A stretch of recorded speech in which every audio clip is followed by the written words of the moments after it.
Hello friends, welcome to online classes. मेरा नाम है रजत अग्रहरी। आज हम लोग की ये पॉलिटी की जीएस की क्लास है, जो कि अभी हम लोगों ने प्रीवियस क्लास में, कल की क्लास में हम लोगों ने देखा था वाइस प्रेसिडेंट, उपराष्ट्रपति। उपराष्ट्रपति में हम लोगों ने देखा था कि उस पद का प्रावधान कहाँ से है, उपराष्ट्रपति बनने के लिए योग्यताएं क्या होनी चाहिए, उपराष्ट्रपति की नियुक्ति कैसे होती है, पद मुक्ति कैसे होती है, यानी कि नियुक्ति का मतलब यहाँ निर्वाचन वगैरह से है, निर्वाचक मंडल में कौन कौन होता है, उपराष्ट्रपति के कार्य क्या है। ठीक है, यह सब चीजें हमने कल देखी थी। फिर इसके बाद हम लोगों ने प्रधानमंत्री को देखा था। प्रधानमंत्री पद का सृजन कहाँ से होता है, प्रधानमंत्री पद की योग्यताएं कैसी हैं, क्योंकि वो संविधान में तो है नहीं, तो कौन सी दो शर्तें हैं। फिर इसके बाद देखा था कि प्रधानमंत्री का कार्यकाल कितना है ना। फिर उसके बाद हम लोगों ने देखा था प्रधानमंत्री की शक्तियां क्या क्या हैं। ये सब चीजें हम लोगों ने कल देखी थी। प्रधानमंत्री को देखने के बाद, इस पद को देखने के बाद, हम लोगों ने थोड़ा बहुत मंत्रिमंडल और मंत्रिपरिषद और मंत्रिमंडल भी देखा था, है ना। और मंत्रिपरिषद के अंदर जो भी थे, कैबिनेट मंत्री, राज्य मंत्री, स्वतंत्र प्रभार, राज्य मंत्री और उप मंत्री, इनको भी हमने देखा था। आज हम वहीं से क्लास फिर चालू करते हैं। भले वो हम लोगों ने कल देख लिया था, लेकिन हम वापस से वहीं से चालू करते हैं। थोड़ा क्विक रहेगा, जल्दी रहेगा, क्योंकि ये कल की क्लास में हो गया है। कंटिन्यू वहीं से करना है। वो क्लास, वो जो है टॉपिक आधा हुआ था, तो शुरू से ही कर देता हूँ।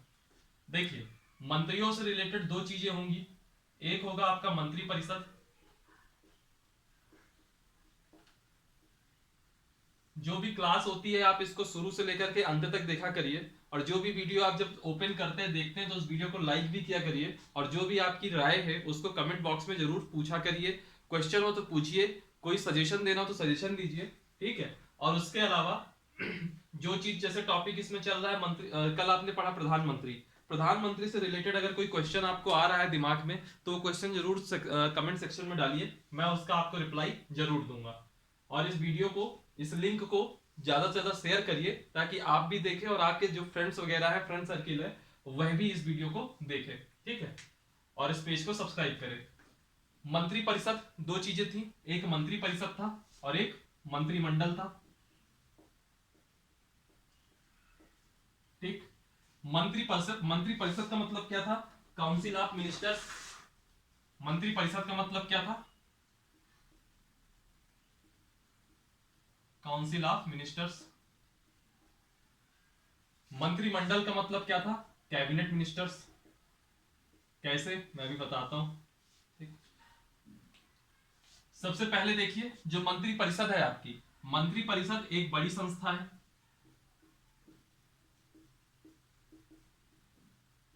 ठीक। मंत्री परिषद में कौन कौन होंगे उनको देखिए। पहला होगा कैबिनेट मंत्री,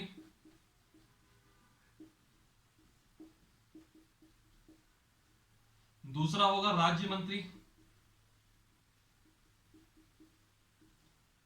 तीसरा होगा राज्य मंत्री स्वतंत्र प्रभार, इंडिपेंडेंट चार्ज, स्वतंत्र प्रभार, इनको शॉर्ट में एमओएस कहते हैं, मिनिस्टर ऑफ स्टेट। और चौथा होगा उप मंत्री। ये चारों कंबाइंड रूप से कहलाएंगे आपके मंत्री परिषद, काउंसिल ऑफ मिनिस्टर। बड़ी संस्था है। मंत्रिमंडल एक छोटी संस्था होगी, और इसमें सिर्फ और सिर्फ कैबिनेट मंत्री आएंगे। कैबिनेट मंत्रियों को ही शॉर्ट में कबीना मंत्री, आम बोलचाल की भाषा में, या जो राजनीतिक पत्रकार होंगे वो हमेशा कबीना मंत्री कहते हैं। क्या कहते हैं? कबीना मंत्री। ठीक है। ये टॉपिक नहीं है। टॉपिक ये है कि मंत्रिमंडल के अंदर कौन आएगा, तो कैबिनेट मिनिस्टर आएंगे, और मंत्री परिषद के अंदर ये चारों आएंगे। चारों आ रहे हैं, इसका मतलब ये बड़ी संस्था है, ज्यादा लोग जुड़े होंगे। इसमें कम लोग जुड़े हैं, इसलिए इसको सिर्फ मंत्रिमंडल कहेंगे। अक्सर आप लोग देखते होंगे सॉरी, अक्सर आप लोग देखते होंगे, आज कैबिनेट मीटिंग हुई, मंत्रिमंडल की मीटिंग हुई। अब कैबिनेट मीटिंग में जो भी फैसले लिए गए, उस फैसले के लिए एक प्रेस कॉन्फ्रेंस होती है। पीछे देखते होंगे बैकग्राउंड में ब्लू कलर का लिखा रहता है, और उसमें प्रॉपर कई बार पीआईबी भी लिखा रहता है, प्रेस इंफॉर्मेशन ब्यूरो। और एक कोई मंत्री होंगे, मान लीजिए आज प्रकाश जावड़ेकर जी आ गए, कभी रविशंकर प्रसाद जी आ गए, कभी कोई मंत्री आ गए। जिस मंत्री का ज्यादा वेटेज रहता है, उसमें ज्यादातर वही लोग मंत्री आते हैं कि उनका प्रभाव दिखे। अभी आपने देखा होगा, बजट के बाद निर्मला सीतारमन जी ने भी ऐसी एक प्रेस कॉन्फ्रेंस की थी। कैबिनेट के बाद जो है, अक्सर देखते होंगे आप, प्रेस कॉन्फ्रेंस होती है। तो जो कैबिनेट होती है उसमें सिर्फ और सिर्फ मंत्रिमंडल ही होते हैं। ठीक, अब कैसे होते हैं, क्या होते हैं, अभी जब मैं इन चारों को देखूंगा तो आपको बताऊंगा। अब आप अगर रीजनिंग पढ़े होंगे तो आपको समझ में आ रहा होगा, अगर ये एक बड़ा साइकिल है तो ये बड़ा साइकिल क्या होगा आपका, मंत्रिपरिषद, काउंसिल ऑफ मिनिस्टर। ठीक, मंत्री परिषद के अंदर कैबिनेट भी है, राज्य मंत्री भी है, राज्य मंत्री स्वतंत्र प्रभार भी है और उपमंत्री भी है। इसके अंदर एक छोटा साइकिल होगा और जो छोटा साइकिल होगा वो क्या होगा, वो होगा मंत्रिमंडल। इसी वजह से मंत्रिमंडल को कहते हैं साइकिल विद इन साइकिल या चक्र के अंदर चक्र। ठीक, अब इसके बाद हम समझते हैं कि कैबिनेट का मतलब क्या है, राज्य मंत्री क्या है, राज्य मंत्री स्वतंत्र प्रभार क्या है, उपमंत्री क्या है। चूंकि ये कल की क्लास से मैंने विधिवत लिखवा के आपको करवा दिया था, इसलिए मैं इसको लिखवाऊंगा नहीं, बस जल्दी से इसको आपको एक रिकॉल हो जाए उस सेंस में मैं बोलूंगा। सबसे पहले बात आती है कैबिनेट मंत्री की। ठीक, सबसे पहले बात आती थी कैबिनेट मंत्री की। तो कैबिनेट मंत्री कौन होता है, कैबिनेट मंत्री मंत्रालय प्रमुख होता है। जैसे कोई एक मंत्रालय है, वित्त मंत्रालय है, तो वित्त मंत्रालय का प्रमुख कौन है, निर्मला सीतारमण, यानी कि वो वित्त मंत्री हुई, वही कैबिनेट मंत्री होंगी, वो भी कैबिनेट मंत्री की श्रेणी में आएंगी। गृह मंत्री कौन है, अमित शाह, तो अमित शाह अपने गृह विभाग के प्रमुख हैं, यानी कि मंत्रालय के प्रमुख हैं, तो वह कैबिनेट मंत्री आएंगे। तो कैबिनेट मंत्री क्या होते हैं, मंत्रालय प्रमुख होते हैं। ठीक, और जब कैबिनेट की मीटिंग हो रही होती है तो जो कैबिनेट मिनिस्टर होंगे वो अधिकार पूर्वक भाग लेंगे, यानी कि अगर कैबिनेट की मीटिंग होगी तो ये पहुंचेंगे ही पहुंचेंगे, ये इनका अधिकार है, इनको कोई रोक ही नहीं सकता। ठीक है, कैबिनेट मंत्री का मतलब ये हुआ। जैसे रक्षा मंत्री है, तो रक्षा मंत्री कौन है, राजनाथ सिंह जी हैं, तो वो अपने रक्षा मंत्रालय के प्रमुख है ना। फिर दूसरी चीज आएगी राज्य मंत्री। होता क्या है, मंत्रालय में कई सारे विभाग होते हैं, तो कुछ विभाग या किसी एक विभाग का जो प्रमुख होता है, विभाग प्रमुख, एक प्रकार से उनकी सहायता के लिए, जैसे वर्डन बहुत ज्यादा है, भार बहुत ज्यादा है काम का उस मंत्रालय में, तो एक राज्य मंत्री बना दिया जाएगा, मिनिस्टर ऑफ स्टेट। तो वो क्या होगा, कुछ विभाग, जो मंत्रालय के अंदर कुछ विभाग होंगे उसका प्रमुख रहेगा राज्य मंत्री। ठीक है, जैसे वित्त मंत्री कौन है, निर्मला सीतारमण, सबको पता है, लेकिन वित्त मंत्री के जो वित्त राज्य मंत्री होंगे, मिनिस्टर ऑफ स्टेट राज्य मंत्री होंगे, वो कौन है, अनुराग ठाकुर है। कौन है वो, अनुराग ठाकुर है। तो देखिए, वित्त राज्य मंत्री अनुराग ठाकुर, अनुराग ठाकुर वित्त राज्य मंत्री है, इसका मतलब ये नहीं कि किसी वो स्टेट के फाइनेंस मिनिस्टर है। उसका मतलब यह होता है कि जो निर्मला सीतारमण कैबिनेट मंत्री हैं वित्त विभाग की, वित्त मंत्रालय की, तो उनके जो अंदर कुछ विभाग आएंगे, उन विभागों के प्रमुख होंगे यह राज्य मंत्री। ठीक, तो ये हुआ राज्य मंत्री का कॉन्सेप्ट। फिर आप सोचोगे कि अगर राज्य मंत्री का ये कॉन्सेप्ट था तो ये राज्य मंत्री स्वतंत्र प्रभार क्यों हुआ, तो मैं इसका भी मतलब बताता हूं। राज्य मंत्री जो स्वतंत्र प्रभार होता है, यह अपने मंत्रालय का प्रमुख होता है। कई सारी ऐसे छोटी मिनिस्ट्री होती हैं जिनका प्रमुख बना दिया जाता है, उनको स्वतंत्र प्रभार दे दिया जाता है। ठीक है, राज्य मंत्री स्वतंत्र प्रभार। और जो मैं कॉन्सेप्ट अभी आपको यहां बता रहा हूं, यही सेम कॉन्सेप्ट आपका स्टेट में भी लागू होगा, राज्यों में भी लागू होगा। ठीक है, बहरहाल अभी मैं संघ की बात कर रहा हूं तो संघ में ही रहते हैं। राज्य मंत्री स्वतंत्र प्रभार, यह क्या होगा, मंत्रालय प्रमुख होंगे, यह भी अपने मंत्रालय के तो प्रमुख होंगे, यानी कि इस मामले में कैबिनेट मंत्री के समान है, लेकिन यह कैबिनेट मीटिंग में भाग नहीं लेंगे अधिकार पूर्वक। जब कैबिनेट मीटिंग होगी, कल मैंने इसको बहुत डिटेल से बताया था, कैबिनेट मीटिंग में भाग नहीं लेंगे अधिकार पूर्वक, लेकिन जब इनके किसी विभाग की चर्चा हो रही होगी और प्रधानमंत्री इनको आमंत्रित कर दे कि एक काम करें, क्योंकि मंत्री परिषद का प्रमुख कौन है, प्रधानमंत्री, प्रधानमंत्री इनको आमंत्रित कर दे कि भैया राज्य मंत्री स्वतंत्र प्रभार, आज तुम्हारी जरूरत है, तुम्हारे मुद्दे पे, तुम्हारे विभाग के बारे में बात करनी है, तुम भी आ जाओ, तब ये जाएंगे वहां मीटिंग में भाग लेने। ठीक, और फिर लास्ट कॉन्सेप्ट था उपमंत्री।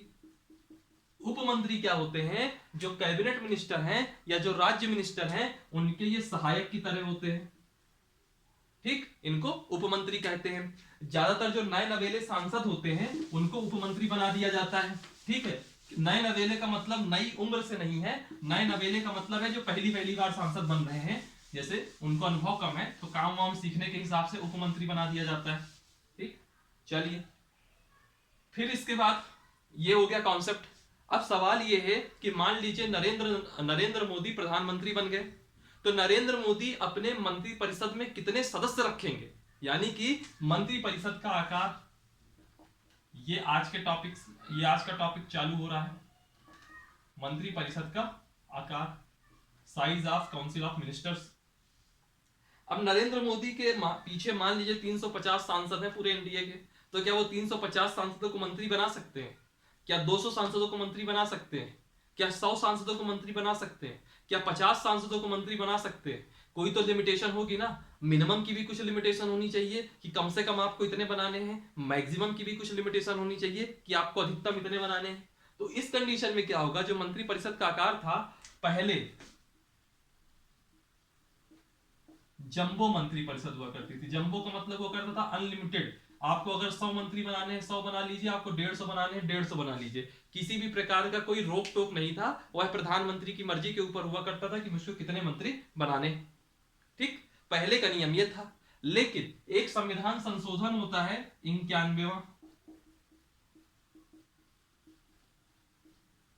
91वां संविधान संशोधन होता है, और यह संविधान संशोधन होता है 2003 में, 2003 में। और इससे जो है मंत्री परिषद का आकार तय कर दिया गया, मंत्री परिषद का आकार तय कर दिया गया। इसमें संघ यानी कि केंद्र में कितने मंत्री होंगे यह भी तय कर दिया गया, और राज्य में कितने मंत्री होंगे यह भी तय कर दिया गया। दोनों केस का जो है देख लेते हैं।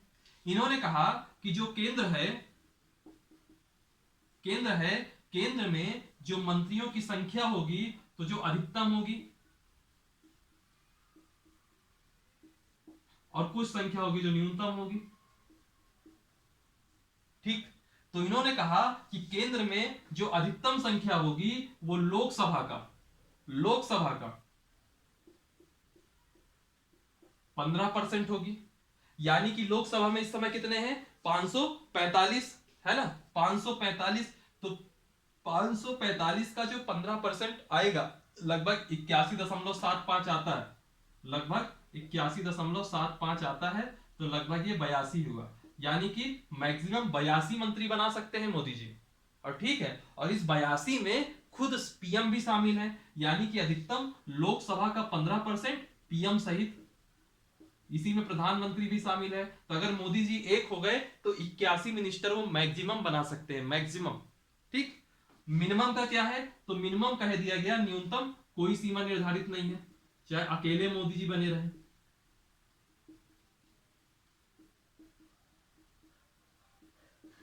कोई सीमा नहीं है। मिनिमम की कोई सीमा नहीं है, लेकिन मैक्सिमम फिक्स है कि मैक्सिमम आपको 15%, लोकसभा का 15%। और वो भी याद रखिएगा, पीएम के अलावा 15% नहीं, पीएम समेत। यानी कि अगर लोकसभा में सदस्यों की संख्या कितनी है, 545, पहले भी एक दो बार चर्चा हुई है, बाकी जब हम संसद पढ़ेंगे तो बहुत डिटेल से संख्या वगैरह देखेंगे। 545 का 15% कितना निकलता है, 81.75। चूंकि ये 81.5 से ज्यादा है, इसको 82 माना जाए, तो 82 में एक पीएम होंगे और 81 मंत्री होंगे, है ना। तो ये तरह का ये मैक्सिमम नंबर है मंत्रियों की संख्या का। और न्यूनतम की बात की गई तो कहा गया न्यूनतम हमने अभी कुछ निर्धारित नहीं किया है, न्यूनतम आप चाहे एक ही अकेले मोदी जी बने रहे और कोई ना रहे तो भी चल जाएगा, लेकिन मैक्सिमम 82 होने चाहिए, 82 से ऊपर नहीं। और 82 की जगह आप लोग क्या याद रखेंगे, लोकसभा का 15%। क्वेश्चन आएगा तो क्वेश्चन जनरली क्या पूछता है, अमेंडमेंट से, कि कौन सा अमेंडमेंट था, तो आप याद रखेंगे 91वां संविधान संशोधन 2003 था। इसमें यह पूछ लेगा कि केंद्र में मंत्रियों की संख्या अधिकतम कितनी होगी, तो लोकसभा का 15% पीएम सहित। ठीक है, मान लीजिए दो ऑप्शन आ जाए, लोकसभा का 15% और फिर नीचे ऑप्शन आ जाए लोकसभा का 15% प्रधानमंत्री सहित, तो आपका लोकसभा का 15% प्रधानमंत्री सहित ही सही होगा, और मिनिमम कोई संख्या निर्धारित नहीं है। इसका आप लोग स्क्रीनशॉट ले लीजिएगा। ठीक, फिर इसके बाद हम बात करते हैं राज्य की। अगर राज्य में मंत्री करना होगा तो भी इसी संविधान संशोधन के तहत तय किया गया। राज्य के लिए कहा गया, स्टेट के लिए कहा गया, मान लीजिए यूपी है, योगी जी कितने मंत्री रख ले, एमपी है शिवराज सिंह चौहान जी कितने मंत्री रख ले। अभी हाल ही में जब उपचुनाव की कंडीशन हुई थी तो यहाँ एमपी में एक मुद्दा बना था कि जो एमपी में मंत्रियों की संख्या बना दी गई थी, क्योंकि देखिए, कांग्रेस पार्टी से कुछ विधायक इधर आ गए, कांग्रेस पार्टी से कुछ विधायक बीजेपी में आ गए, लेकिन वो बीजेपी में आने से पहले उन्होंने अपना इस्तीफा दे दिया। तो भाई इस्तीफा दे दिया तो सदस्यों की संख्या विधानसभा की घट गई। तो कांग्रेस पार्टी ने कोर्ट में केस दायर किया था कि जो मिनिमम संख्या है, जो मतलब विधानसभा की जो संख्या है वो कम हो गई, तो जो उसका 15% बनती है, उसका जो 15% बनती है, उससे ज्यादा मंत्री बना रखे हैं बीजेपी ने। इस मामले में कोर्ट में मुकदमा चला था, जिसमें पाया गया था कि एक मिनिस्टर ज्यादा है, लेकिन जब तक वो फैसला आता तब तक यहाँ दोबारा ये सत्ता में आ गए, तो फिर सब चल गया, कोई बात नहीं। राज्य के लिए बात करते हैं। राज्य में अधिकतम कितने मंत्री बनेंगे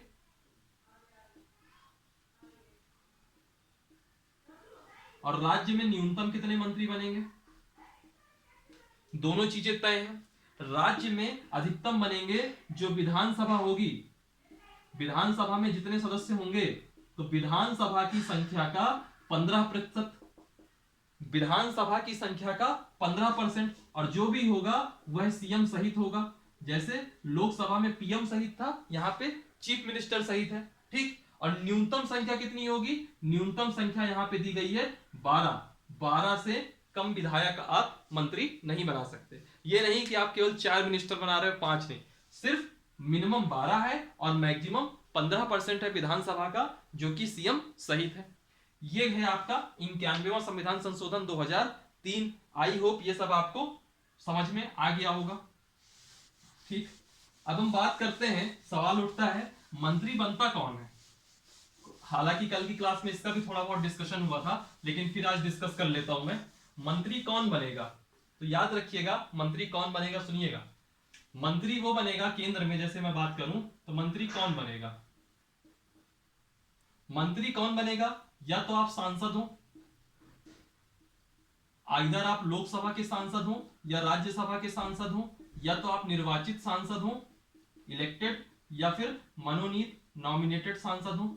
सांसद होना चाहिए, चाहे आप लोकसभा के निर्वाचित या मनोनीत हो, चाहे आप राज्यसभा के निर्वाचित या मनोनीत हो। अगर आप सांसद हैं और प्रधानमंत्री आपको चाहते हैं कि मंत्री बनाना है, तो प्रधानमंत्री की सलाह पर राष्ट्रपति आपको मंत्री नियुक्त कर सकता है, ठीक। मान लीजिए मैं अभी जो है लोकसभा का सांसद या राज्यसभा का सांसद नहीं हूं।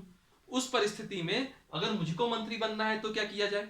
तो मोदी जी कहेंगे कि चलिए, आप, मेरी इच्छा है कि तुम मंत्री बनो, और सांसद नहीं होने पर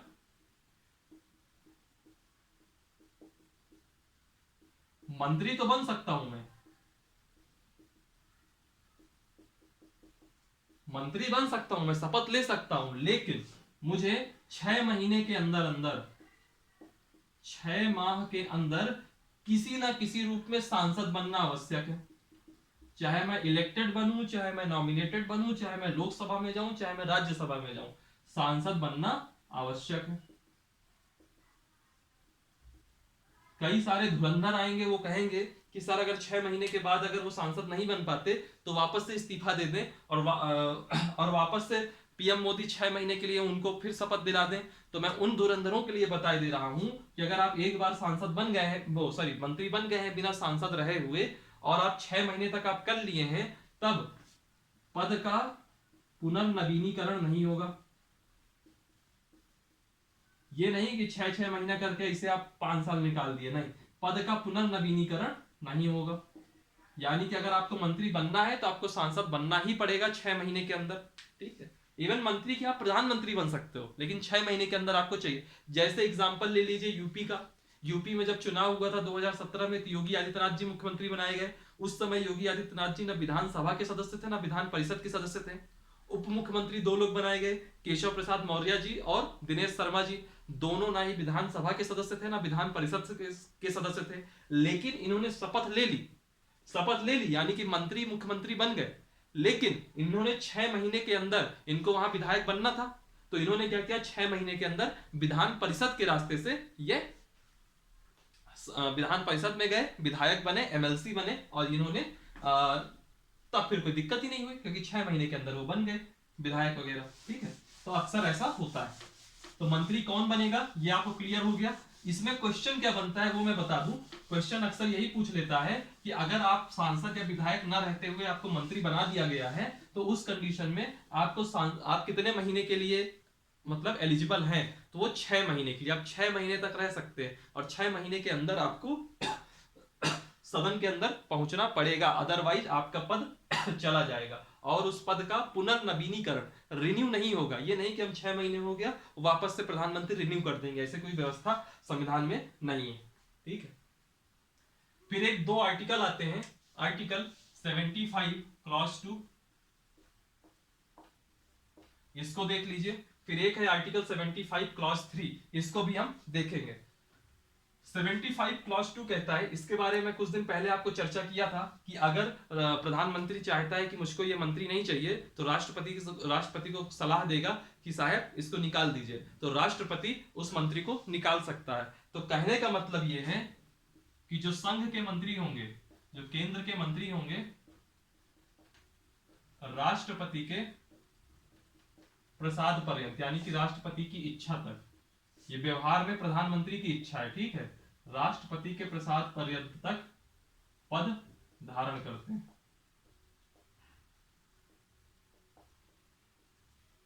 संघ के मंत्री राष्ट्रपति के प्रसाद पर्यंत, यानी कि जब तक राष्ट्रपति की इच्छा है, प्रैक्टिकली प्राइम मिनिस्टर की इच्छा है, जिस दिन प्राइम मिनिस्टर कहेंगे कि इस मंत्री को निकाल दो तो निकाल दिया जाएगा। ठीक है, इसका अर्थ क्या है, इसका एक मीनिंग क्या है वो समझिएगा कि जो संघ के मंत्री हैं,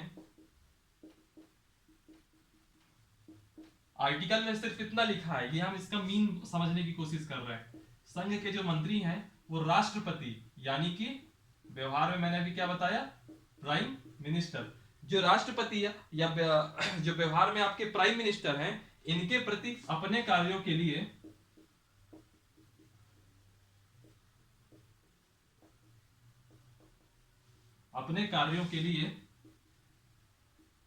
उत्तरदायी है। ठीक, इसी को कहा जाता है व्यक्तिगत उत्तरदायित्व।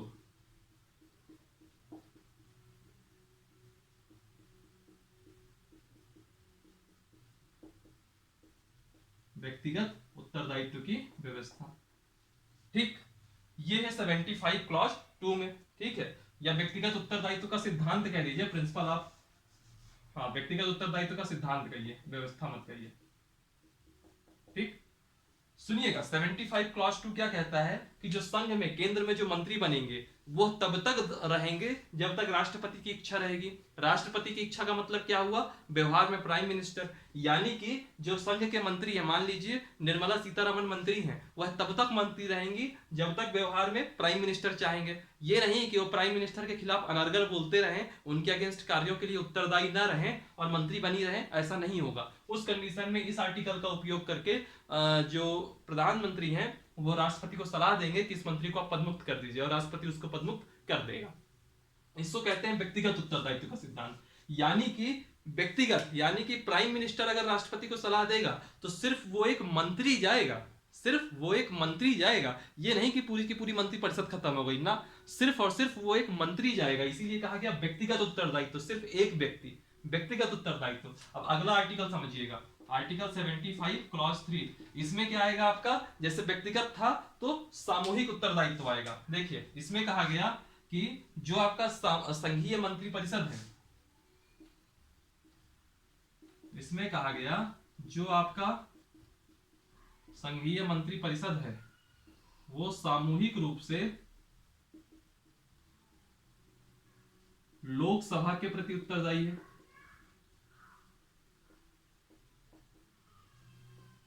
अब समझिएगा, संघीय मंत्रिपरिषद यानी कि पूरे के पूरे मंत्रिपरिषद की बात कर रही है, काउंसिल ऑफ मिनिस्टर्स की, वह सामूहिक रूप से लोकसभा के प्रति उत्तरदायी है।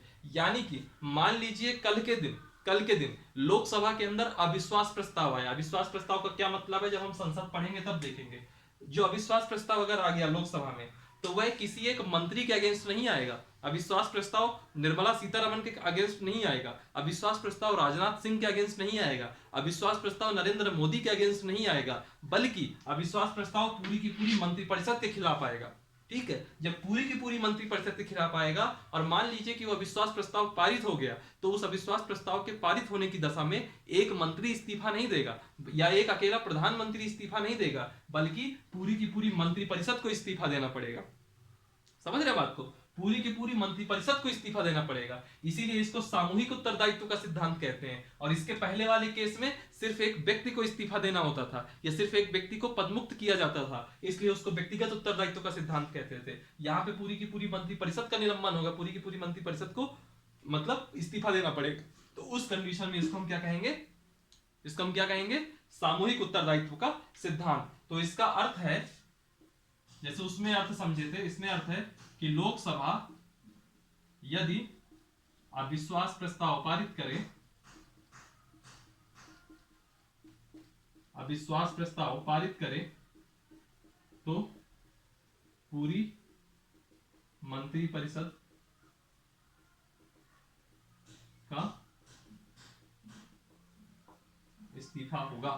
ठीक, और एक चीज सुनिएगा, इसी को हम क्या कहते हैं, सामूहिक उत्तरदायित्व का सिद्धांत।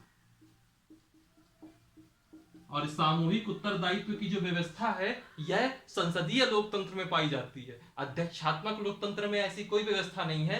तो यह भी आप ला सकते हैं। जब हमने पहली क्लास में पढ़ा था, जब हमने प्रियम्बल में लोकतंत्र पढ़ा था तो हमने अध्यक्षात्मक और संसदीय लोकतंत्र का डिफरेंस पढ़ा था। तो वहां ये पॉइंट भी लिख सकते हैं कि सामूहिक उत्तरदायित्व की व्यवस्था पाई जाती है संसदीय लोकतंत्र में, जबकि ऐसा अध्यक्षात्मक लोकतंत्र में नहीं है।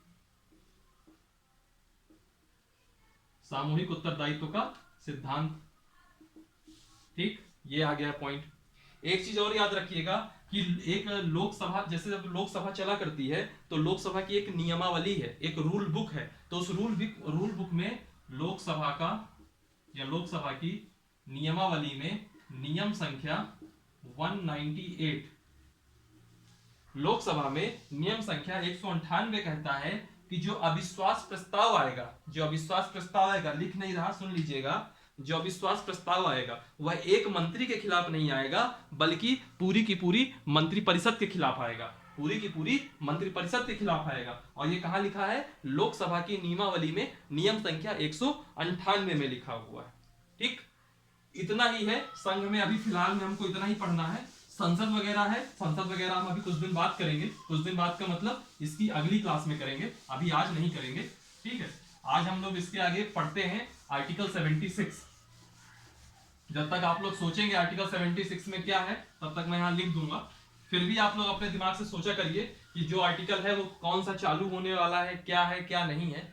मैंने आपको पहली क्लास में कहा था एक पतली सी संविधान की किताब जरूर रखिए, कॉन्स्टिट्यूशन की बुक। भले आप तैयारी ना भी कर रहे हो तब भी आपके पास एक कॉन्स्टिट्यूशन हमारे देश की वह व्यवस्था है। अगर हम लोग मुस्लिम कम्युनिटी से आते हैं तो हम कुरान पढ़ना पसंद करते हैं, हम हिंदू कम्युनिटी से आते हैं तो हम गीता रामायण पढ़ना पसंद करते हैं, क्रिश्चियन कम्युनिटी से आते हैं तो हम बाइबल पढ़ना पसंद करते हैं, अगर आप सिख कम्युनिटी से आते हैं तो आप गुरु ग्रंथ साहिब को पढ़ना पसंद करते हैं। उसी हिसाब से अगर आप इंडियन कम्युनिटी से आते हैं तो आपको कॉन्स्टिट्यूशन भी पढ़ना पसंद आना चाहिए, कॉन्स्टिट्यूशन आपको पता होना चाहिए। समझ रहे हैं क्यों? कॉन्स्टिट्यूशन किसी भी धार्मिक ग्रंथ से बड़ा है अगर आप इंडिया में रह रहे हैं।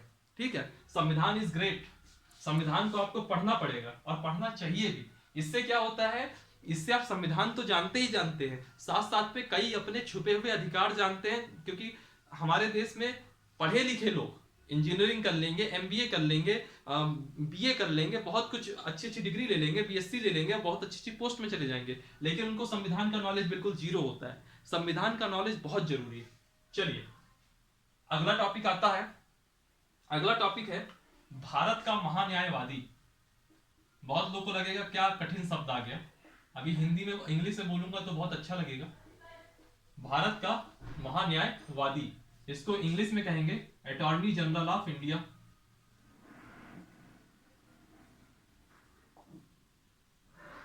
अटॉर्नी जनरल ऑफ इंडिया, इसको हिंदी में क्या कहेंगे, भारत का महान्यायवादी। सब कुछ इसके बारे में आज देखते हैं, क्या है, कैसे है, क्या है, क्यों नहीं है। ठीक है, भारत का महान्यायवादी। ठीक है, इसको हम लोग ये भी कहते हैं first law officer of Indian government. साधारण भाषा में आपको मैं समझा दूं तो यह भारत सरकार का एक सरकारी वकील है और इससे ज्यादा कुछ नहीं, इतना ही समझ लीजिए आप, भारत सरकार का एक सरकारी वकील है। बाकी ये मैं आपको साधारण भाषा में कह रहा हूं, अभी इसके अंदर काफी कुछ है जिसको भी हम देखेंगे। ठीक है, भारत सरकार का एक सरकारी वकील है, भारत का महान्यायवादी। इसको हम लोग क्या कहते हैं इंग्लिश में, अटॉर्नी जनरल ऑफ इंडिया। और इसको एक चीज और कहते हैं, first law officer of Indian government. ठीक है, इस पद का प्रावधान कहाँ है, तो मैं आपको बता दूं, इस पद का प्रावधान है अनुच्छेद 76 में, 76 में, अनुच्छेद 76 में। फिर एक क्वेश्चन आता है कि इसकी नियुक्ति कैसे होती है, तो जो इसकी नियुक्ति है, अटॉर्नी जनरल की जो नियुक्ति है, नियुक्ति करते हैं हमेशा राष्ट्रपति। नियुक्ति कौन करेंगे, राष्ट्रपति। अब बात आती है कि इनकी योग्यताएं क्या होनी चाहिए। योग्यताएं क्या होनी चाहिए, तो योग्यताएं में सिर्फ इतना है, योग्यताएं में सिर्फ इतना है कि जो सुप्रीम कोर्ट है, सर्वोच्च न्यायालय है, सुप्रीम कोर्ट के जज बनने की योग्यता रखता हूं।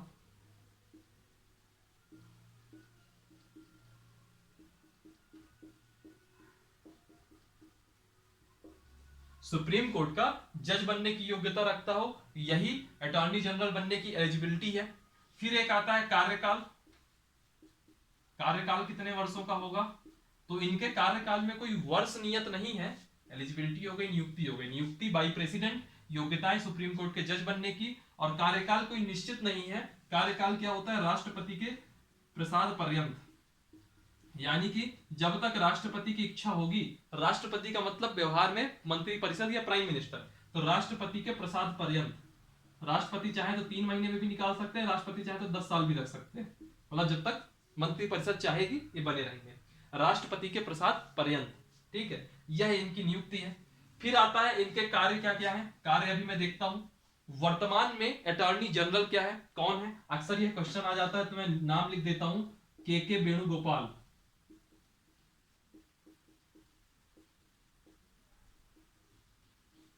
के वेणुगोपाल इस समय, आज की डेट के, प्रेजेंट टाइम के भारत के अटॉर्नी जनरल है।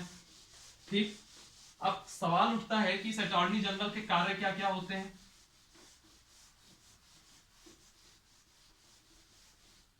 इस अटॉर्नी जनरल के कार्य क्या क्या है, देख लेते हैं। कार्य क्या क्या है। पहला कार्य यह है कि यह जितनी भी न्यायालय है, भले चाहे वह सेशन कोर्ट हो, चाहे वह डिस्ट्रिक्ट कोर्ट हो, चाहे वो हाई कोर्ट हो, चाहे वह सुप्रीम कोर्ट हो, विभिन्न न्यायालयों में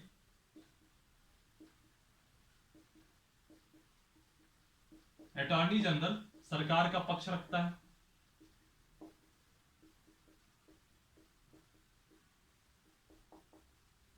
पहला कार्य होगा। दूसरा, भारत सरकार को कानूनी मामले में सलाह देता है। जैसे कोई कानूनी पेच फंस रहा है, भारत सरकार कोई कानून ला रही, मान लीजिए 370 हटाना है, तो 370 हटाने के पीछे कई सारे कानूनी पेच रहे होंगे।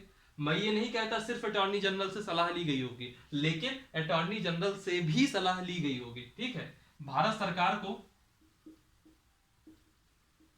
कानूनी पक्ष की सलाह देता है। और एक काम है, समय समय पर राष्ट्रपति द्वारा सौंपे गए अन्य कार्य भी करता है। समय समय पर राष्ट्रपति अगर इसको कुछ और कार्य दे दे तो राष्ट्रपति द्वारा सौंपे गए अन्य कार्य भी करता है। ठीक, वेतन के बारे में बात कर लेते हैं। तो वेतन के लिए इसकी जो सैलरी होगी, थोड़ा सा बैकग्राउंड नॉइज आ गया होगा अभी, है ना, उसके लिए सॉरी, क्या कर सकते हैं। वेतन के लिए संविधान ने अलग व्यवस्था करी है और जो वर्तमान की व्यवस्था है, दोनों हम देख लेते हैं। तो संविधान के अनुसार वेतन क्या रहेगा, संविधान के अनुसार इनका जो पारिश्रमिक है, पूरा नहीं लिखता मैं, बोले दे रहा हूं, इनका जो पारिश्रमिक या वेतन है समय समय पर राष्ट्रपति तय करेगा।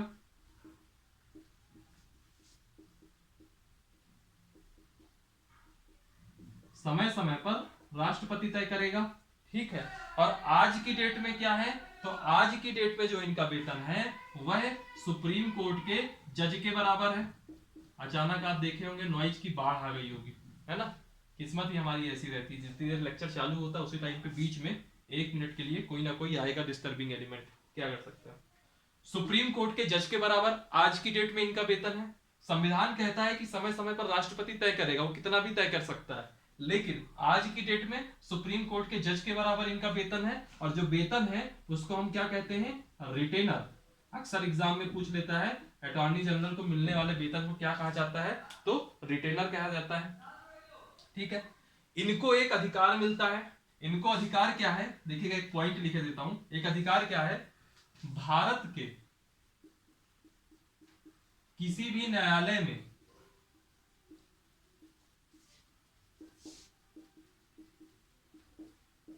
सुने जाने का अधिकार है इन्हें। इसका पॉइंट का मतलब क्या है मैं भी आपको बताता हूं। भारत के किसी भी न्यायालय में सुने जाने का अधिकार, यानी कि कोई केस चल रहा है सुप्रीम कोर्ट में या कोई केस चल रहा है सेशन कोर्ट में, मान लीजिए इनको लगता है कि मेरी उपस्थिति वहां जरूरी है, सरकार का पक्ष रखना जरूरी है, तो ये तुरंत उस कोर्ट में चले जाएंगे सुनवाई के लिए, है ना। तो इनको किसी भी न्यायालय में सुने जाने का अधिकार है, और न्यायालय या कोर्ट ये नहीं कह सकती कि मेरी अदालत है आप निकल जाइए, क्योंकि अटॉर्नी जनरल में संविधान इनको यह व्यवस्था दे रहा है कि आपको कहीं भी सुने जाने का अधिकार है। फिर भारत के सभी न्यायालयों में सुने जाने का अधिकार हो गया। इसको कहते हैं इंग्लिश में राइट टू ऑडियंस।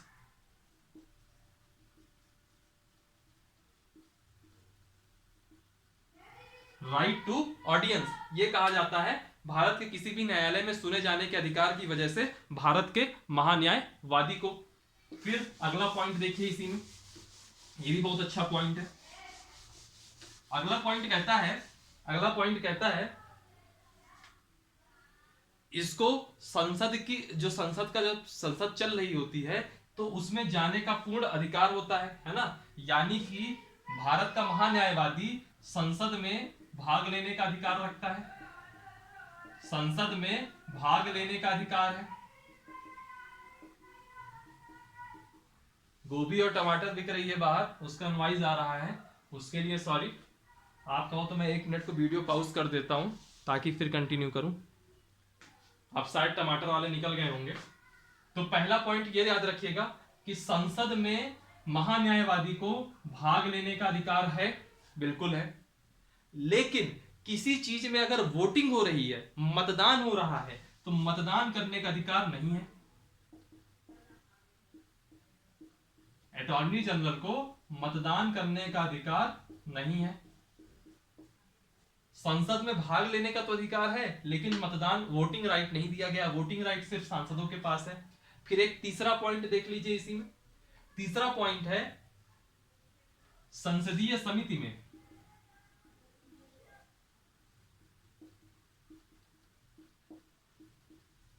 नियुक्त किए जा सकते हैं। क्या होता है, कई सारी पार्लियामेंट्री कमेटी बनती है। पार्लियामेंट्री कमेटी में यह किसी भी कमेटी में अगर लगता है कि इनको नियुक्त करना चाहिए तो इनको नियुक्त किया जा सकता है। किनको, भारत के महान्यायवादी को। ठीक है, और एक चीज याद रखिएगा, अटॉर्नी जनरल कभी भी भारत सरकार के खिलाफ केस नहीं लड़ सकता।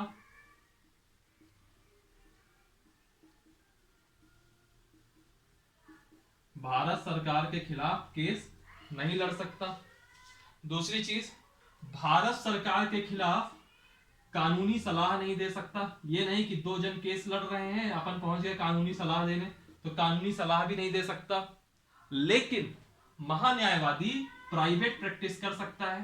प्राइवेट प्रैक्टिस कैसे, मान लीजिए मुकेश अंबानी और अनिल अंबानी का केस चल रहा है, ठीक है ना। इसमें मुकेश अंबानी की तरफ से सरकार पक्ष में है, ना ही अनिल अंबानी की तरफ से सरकार पक्ष में है। उस केस में अगर अनिल अंबानी कहें कि आइए महान्यायवादी साहब आपको केस हमारा लड़ना है, तो वो जब देखेगा कि दोनों पक्ष प्राइवेट हैं, सरकार का कोई पक्ष ही नहीं है, तो वह फिर उस प्राइवेट प्रैक्टिस कर सकता है। वरना आप यह सोचिए, इतना बड़ा वकील, सिर्फ सुप्रीम कोर्ट का वेतन कितना मिलता है, सुप्रीम कोर्ट के जज के वेतन के बराबर के लिए वो क्यों महान्यायवादी बनना पसंद करेगा। उसकी तो एक एक सुनवाई की फीस ही होगी 5-5, 10-10 लाख रुपए, है ना। लेकिन वो क्यों बनेगा, क्योंकि उसको प्राइवेट प्रैक्टिस करने की मंजूरी दे दी जाती है, और पैसा प्राइवेट प्रैक्टिस करने में ही सबसे ज्यादा मिलता है। ठीक, तो ये भारत का महान्यायवादी हो गया। सिमिलरली राज्य में भी एक कॉन्सेप्ट होता है, जो राज्य का वकील होगा। एक प्रकार से जो राज्य में होते हैं उनको हम लोग कहते हैं महाधिवक्ता। क्या कहते हैं, महाधिवक्ता। जब हम स्टेट पढ़ेंगे तो इसको और डिटेल से पढ़ेंगे। यह क्या करता है, राज्य को, जो राज्य का सरकार है उसको कानूनी सलाह देने के लिए है, या उसकी तरफ से केस लड़ने के लिए है। ठीक है, और इसकी व्यवस्था हुई है, जैसे इस अटॉर्नी जनरल की व्यवस्था हुई थी आर्टिकल 76 में, वैसे ही इसकी व्यवस्था हुई है आर्टिकल 164 5 में, आर्टिकल 165 में।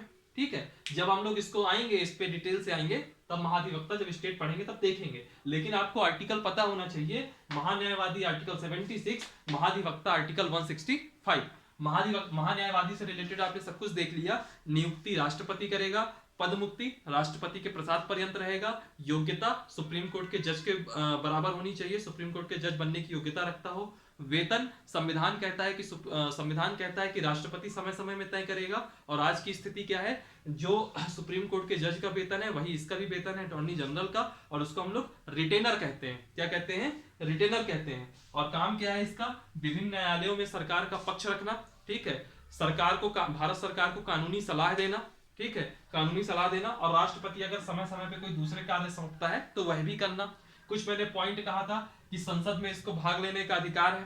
ठीक है, संसद में भाग लेने का अधिकार है, लेकिन मतदान देने का अधिकार नहीं है। लेकिन संसदीय समिति में नियुक्त हो सकता है। फिर भारत सरकार के खिलाफ केस नहीं लड़ सकता। भारत सरकार के खिलाफ कोई केस है तो उसमें कानूनी सलाह नहीं दे सकता, और लेकिन प्राइवेट प्रैक्टिस कर सकता है। और जो आपका महाधिवक्ता है वो आएगा अनुच्छेद 165 में। ठीक,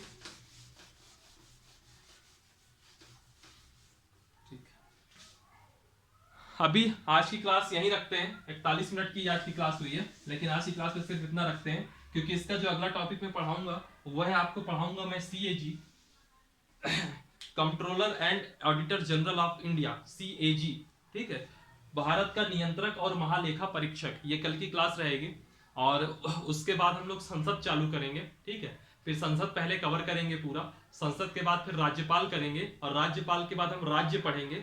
राज्य के बाद हम लोग केंद्र राज्य संबंध, सेंट्रल और स्टेट रिलेशनशिप पढ़ेंगे, और उससे रिलेटेड कुछ संस्थाएं हैं उनका नाम आएगा, उसको पढ़ेंगे।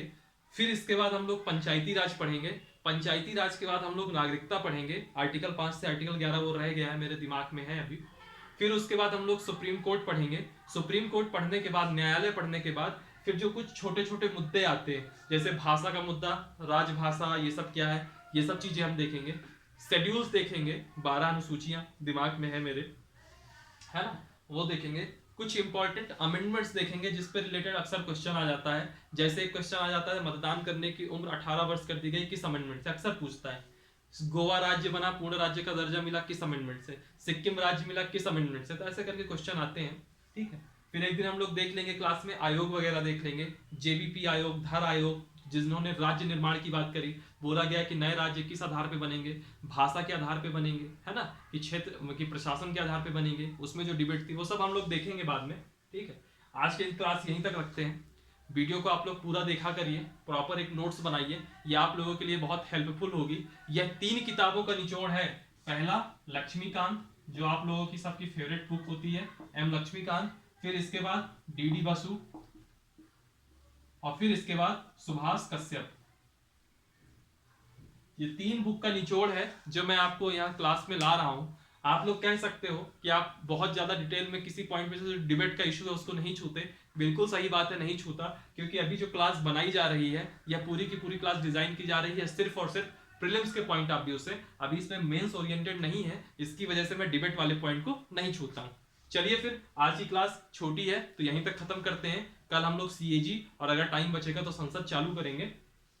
ठीक है, और आप लोग हंसते रहिए, पढ़ते रहिए। इस वीडियो को भी लाइक करिएगा, कमेंट करिएगा, जहां कोई डाउट लग रहा है उसमें आप कमेंट सेक्शन में जाके पूछिएगा, और वीडियो को शेयर करिएगा अपने फ्रेंड सर्किल वगैरह सबसे। इसको सब्सक्राइब करवाइए इस चैनल को। डिस्क्रिप्शन में टेलीग्राम की लिंक होगी, उसको जरूर ज्वाइन करिए। फेसबुक की भी होगी और इंस्टाग्राम की होगी, सबको आप ज्वाइन करिए। टेलीग्राम जरूर ज्वाइन करिएगा, उसमें प्रॉपर PDF वगैरह, करंट अफेयर, ये सब आता है। ठीक है, जो आप लोगों के लिए बेनिफिशियल होगा। चलिए फिर आज की क्लास का द एंड करते हैं। Thank you.